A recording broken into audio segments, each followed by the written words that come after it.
back to Education. I'm your host, Megs, and today we are breaking down how to pick the right trainer, coach, educator for you. This is something I think we should be more selective about, right? I think we're being a little too easy peasy, and maybe I think that because I think everyone's kind of in their educator era, and there's nothing wrong with that. But I will say, if you're looking for advice and there's a lot of different options out there, and you're hoping to get a little bit of help on how to choose who's right for you, I have some advice. So I have a sheet here that hopefully stays put. These are my tips. This is a little advice from someone who has trained a lot over the years, and then somebody who has also educated, both in person and online. As an educator, I think we learn along with you. Your educator, coach, trainer, whatever. I'm going to probably say random ones at random times, but they're all kind of umbrella. They should be learning with you. If your trainer, educator, coach, if they're not forever learners, huge red flag. Because if they're stuck in their ways, they're stuck in their ways. And I don't know about you, but my whole plan for continuing my education, taking more courses, is in order to grow and get better. I know as somebody with those goals that the only way I can do so is by being a forever learner, knowing that I don't know it all and allowing myself to be taught. If they're stuck in their ways and they're not allowing themselves to be taught, red flag. Now, there's some tips that I have as far as finding educators, but there's some things that you have to do as the student, as the trainee, right? As the mentee to the mentor, etc. You need to figure out what you need as a student or as a learner. What's your learning style? How do you take in information best? Do you prefer listening to it? Do you prefer watching it? Do you need hands-on?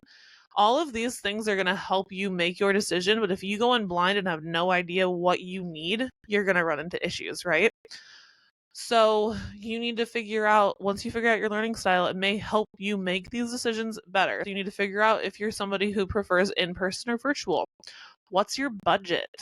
Do you have the funds at the moment to spend as much as you want? Do you have the ability to make that kind of investment? Or where are you at in your business? Is this a new venture? Should you tiptoe your way in? Do you have a lot of interest? Can you justify a large purchase? Are you going to dive right in? Are you going to give it 150% focus? These are questions you have to ask, because I know biting the bullet and spending that money can be hard. Make sure that you're asking yourself, because I know that if I know I'm going to put in the fucking work, I don't mind spending $1,000. Because I know that I'm going to grind. I'm going to get it, and I'm going to live and breathe that thing, that treatment, that whatever it is, for as long as I need to. Because I think that's the best way to get the most out of it. And then you have to be really real about your expectations. What do you hope to learn? What are you envisioning when you see this training, this situation, whatever it is? What is your dream? That if you could dream up something, what's your vision board that you have for this training? Because if you can dream it up and you're very specific, that can help you. If you're a little bit more vague about it and you're not sure, maybe you start with something go off of different information.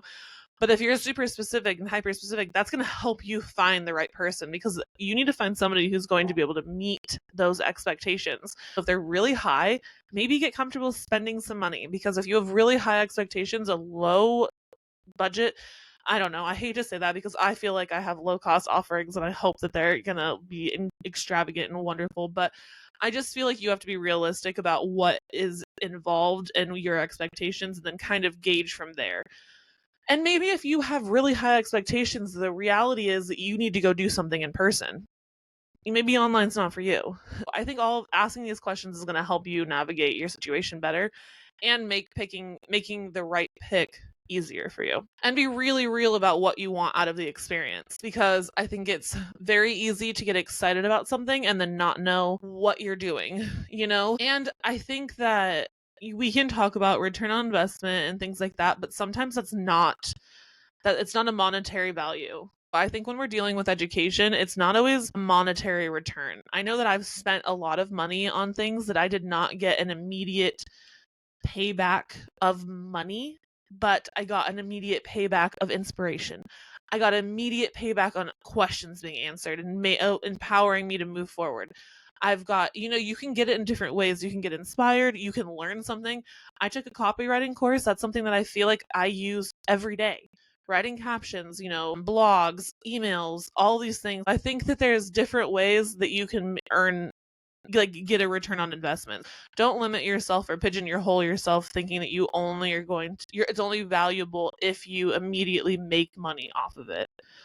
I think that's something else that in the newer age realm of how things are working, we kind of have these wild expectations. And I feel like it's really important to remember that there's still value just learning for the sake of learning, and like what you can get from it just from like an emotional level, or I don't know, just anything other than dollar amount. There's different types of buyers that I have learned as I've learned to market and sell, but just for the sake of like you and doing your own research, which I highly recommend researching for a little bit before pulling that trigger. It's okay to be a little bit of a lurker and just suss out whether they're the right person for you. Honestly, I would love somebody, purchasing a course and being like, I followed you for a while. I love your vibe and like this, and that, because, you get a lot out of it. So once we know each other on that level, we can get more unique and customizable with your educational experience. I think having a little bit of a following or relationship in that way can be super beneficial too. Understand what they're offering. Make sure that you're understanding, and if you don't understand, ask questions. I think that's something that some of us forget to do. I mean, don't drop into their inbox and be an asshole. We've all had those DMs. So be nice, even mock a little politeness, maybe, but ask questions. The reason that we have these offerings is in order to help the community and help students. So I would say dropping in their DMs or shooting them an email is not going to be the worst thing in the world. You're going to get your your questions answered, and start that rapport, and maybe feel better about ultimately going with that person or choosing their course. Do they fit your needs, and do you understand what you're hoping? I wrote this question and I knew it was going to trip me up, and I tried to rewrite it, but I knew what I wanted to get out, so bear with me. Do they fit your needs to truly understand what you're hoping to understand? Let that sit with you. Because they need to fully understand whatever that goal is. And if you see their content and you're seeing what they're creating and you're like, they get it, they understand it, you need to make sure that they're going to fit your needs in order to make sure that you understand it. So even though somebody's super proficient at something and they crush it, it does not immediately equate to them being a killer teacher. One of the things that I've learned over my years of training and educating is that we have to be able to explain it to you. Make sure that you're not being wowed by certain things, and that when they're teaching in their content, that you're understanding it, because if you're understanding in their content, you're going to understand how they teach. Also, I mentioned this earlier, but make sure that you're buying this course for the right reason. If you're investing this money, you want to make sure that you get your investment back. Like I said, it doesn't necessarily have to be monetary, but don't just spend money for the sake of spending money, because it's just going to end up hurting you in the long run. I knew that at one point I was unfulfilled and I didn't know what I really needed, so I would just buy courses and I'd be like, well, I'm just continuing my education. I'm being really good, but I had no vision. So I wasn't seeing the end goal, and that hurt me in the long run. So if I would have gotten really serious about what I was spending and why, I think it would have paid off in a better, or I would have gotten to my path sooner had I been a little bit more introspective, I think. Also, don't be Hey, it's Emily here from Brow Fox Beauty. I'm so proud to be sponsoring this episode of Brow Education. If you are new here, let me tell you a little bit about Brow Fox Beauty. We are a professional brow line for the esthetician. We specialize in easy retail for the busy esthetician. We also have a line of better back bar basics, so you can be super confident putting pre and post wax solution and massage oil onto your client's skin, giving them the best glow and the best brows yet. You can find more information at browfoxbeauty.com or on social media at browfoxbeauty. a little bit more introspective, I think.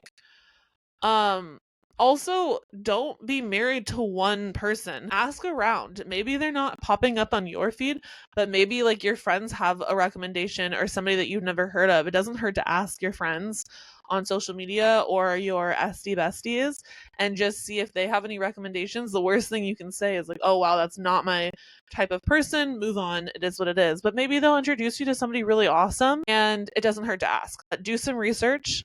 Instagram is basically like Google nowadays, I feel like, or at least it's trying to move in that direction. Utilize it in that way.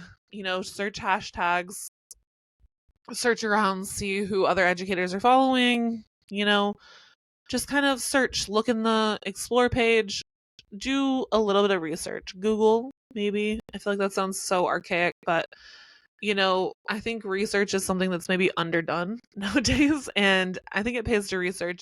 And at the end of the day, you might see a bunch of other people, and just seeing those other people, and you have like somebody in the back of your mind that keeps popping up, that's like almost like a huge green flag that that's your person and that's who you should go with.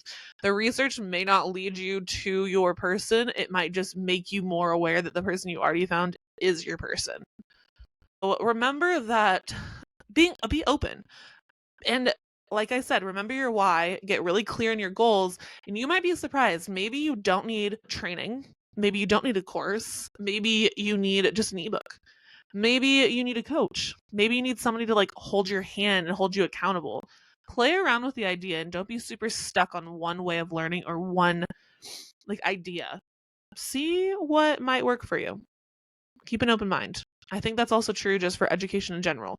I think the best way to be a sponge is to just keep it open, keep it fluid, and kind of just be open. Also, like I said earlier, just know what you need from your educator. So this might also come down to budget and be realistic about what you can spend. But if you need like a lot of communication or like you need them to be available to you, that might mean that you need a coach. Maybe this moves you in the right direction that you actually want like a partner in this venture, maybe not a partner like in your business, but a partner in like building this program, building a course, selling a course, going through a launch of a course, or building a podcast, or, whatever. Maybe you need more. Maybe you took a course and you're like, that wasn't enough for me. And now you're, going through and trying to realize what you need and like where to go from here. And maybe the next move is not another course. Maybe it's like a mentor or something. I think just making sure that you are realistic about what you actually need can help you as well. Because if a coach or somebody like my manuals, I am available for questions, but like if you want to pick my brain breaking down my manual with me, then like you purchase a call. Like that would be your next step. I'm hoping that the manuals answer all of your questions, but if you have something super specific you want to discuss further and like more in depth, a call would be the next right move, right? Then we can get one-on-one. I can answer your specific questions and you can pick my brain. Remember that. And like maybe that's not your thing. Maybe you do want a one-on-one coaching so somebody can like stand there with you and have a model with you. So like this, kind of just suss out what you need and what your expectations are. Also, in order to gain that return on investment, that ROI, not whether it's monetary or not, know what your next move after the course is done. Like what I was just saying, once you finish that course or that training or that coaching session, what is your next move? Because I feel like sometimes we can get ahead of ourselves and we jump the gun a little bit. And then all of a sudden you kind of start mapping it out and you're like, shit, I should have done that first. That would have been a better foundation to build this training on top of it. Well, kind of sit with your thoughts and your goals a little bit and see, you know, where it's leading you and if you've jumped the gun a little bit, because I know I have in the past. Okay, that was good. I feel like this is helpful. I'm a coach and a trainer and whatever too. So I'm going to open up on Spotify, YouTube. You can leave a comment on the video. But what are questions you have for an educator, or what are things that I missed, or you need more help on? Shoot me a DM, leave a comment, let me know, because I'm curious, and we can always bring this back for another episode or a bonus where we just kind of answer the Q&As. Ingredient of the week is lanolin. This was a random pick in the book. I just shuffled the pages and then this is where we landed. So in true fashion, we are going to read from my Ride or Die dictionary. God, it is so worn, but as you can tell, I'm an ingredient nerd, so this sucker has things written in the margins. It's got highlighter all throughout it. It's got sticky notes. It's been loved dearly. Okay, lanolin. Let's get into it. An emollient with moisturizing properties and an emulsifier with high water absorption capabilities. It forms a network on the skin surface rather than a film, as is the case with petroleum Vaseline. Why did I pick this? This is Vaseline is actually what I use. I did shuffle in there, but I think this is cute. What solidified me in using this in here. I don't even know why I'm explaining it to you, but that's how I got here. I shuffled, found this, picked it because I do use Vaseline in my treatment room for my laminations for my barrier balm. I think it's a great barrier, and it's also something that I recommend for my clients who use retinols or topicals that are like gonna be contraindication to the lamination before or after. They can just put Vaseline to protect the eyebrow area and keep those products out of it. We love Vaseline. While long-term studies associate a low incidence of allergic reaction to lanolin, it remains a controversial ingredient based on potential pesticide content and potential comedogenesis. Oh my god, I can't say that word. We know where we're going. Poor clogging. Now, this is so true, and I feel like, in my truest hearts of hearts, I feel like it's not pore clogging to an acneic skin because I'm somebody who has acneic skin and I do use it so regularly and I haven't gotten complaints in my treatment room.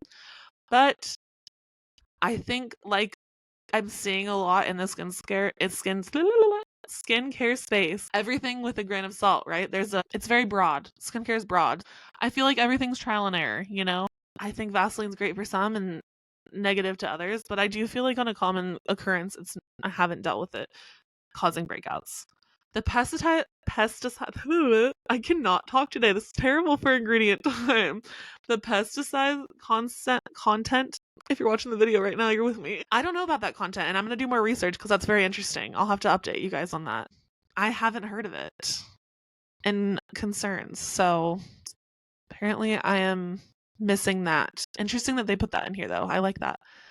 There is a move among high quality lanolin manufacturers to produce low pesticide lanolin, and among high quality cosmetic formulators and manufacturers to use the purest form available. I hope that's what they're using. I wish all of them were doing that. Lanolin's comedogenesis, I think I almost got it there, potential is increasingly debated as some researchers believe it to be inaccurate, especially when lanolin is used in an emulsion. Lanolin is a sheep's wool derivative formed by a fat-like viscous secretion of the sheep's sebaceous glands. Some consider it a natural wax. I did not know that, but I feel like that's why our body likes it. And also, sheep's sebaceous glands. I think that's where we should leave the episode. That was probably the best ingredient corner we've had. So that's where we're going to end today. Hope you have a wonderful rest of your Thursday. I will catch you next week with another guest episode. Have a great rest of your Thursday, and think about your sheep secretions, sheep sebaceous secretions, and it helps moisturize lips and protect brows when laminating.